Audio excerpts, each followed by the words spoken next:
For more than 4 decades, New Hampshire Humanities has invited citizens to engage in free public programs that help us think creatively and critically, to reason and reflect, and to ask the big questions of our time.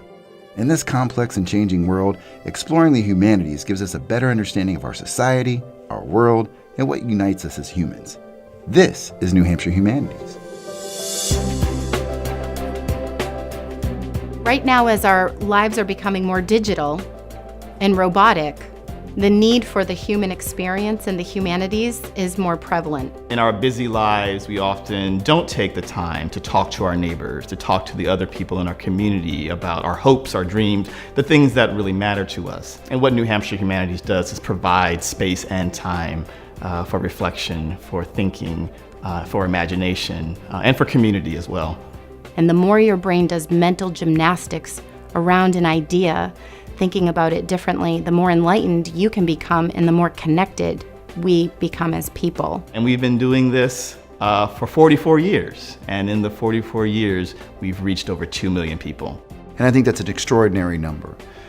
If we think about the work that we even did just last year, we impacted over 147,000 people in the state. We've impacted 183 different communities and partnered with over 273 different organizations around the state. That is a heck of a number.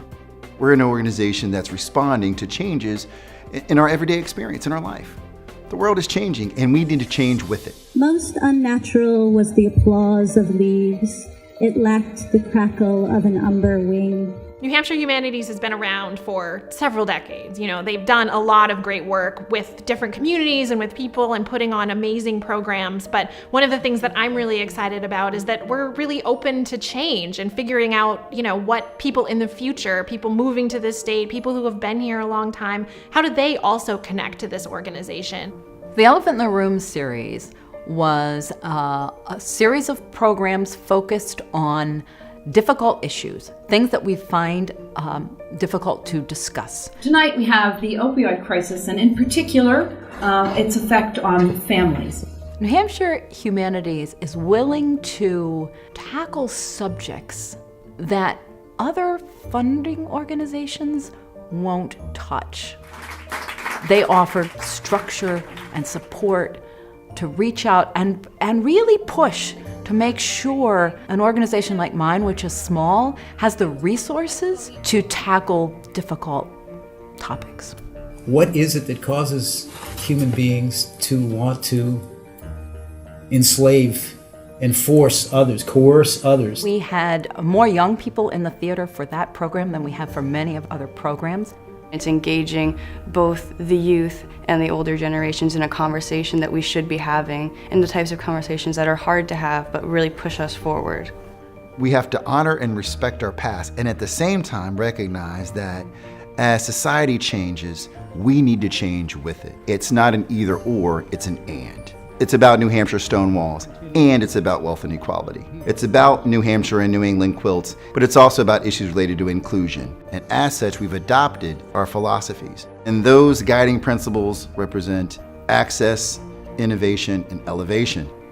And I'm very excited to think about how we can reach new people, how we can bring more people in, what kinds of changes we could even make to some of the programs to be more inclusive and more accessible. Once I got to know people, the story of the state, I started to feel more connected to it. The humanities does help people change and grow. That's the experience I've had in my own life. To be able to formulate our own stories is the way for us to understand what happened to us. We can find commonality through stories, through thinking about what it is we really want, what we want our future to look like, what we want our communities to look like. Hope and conflict. They have always been here, and hope has always won. I wake up every single day thinking about how we can positively impact the lives of people in the state in ways that they've never even dreamed of yet.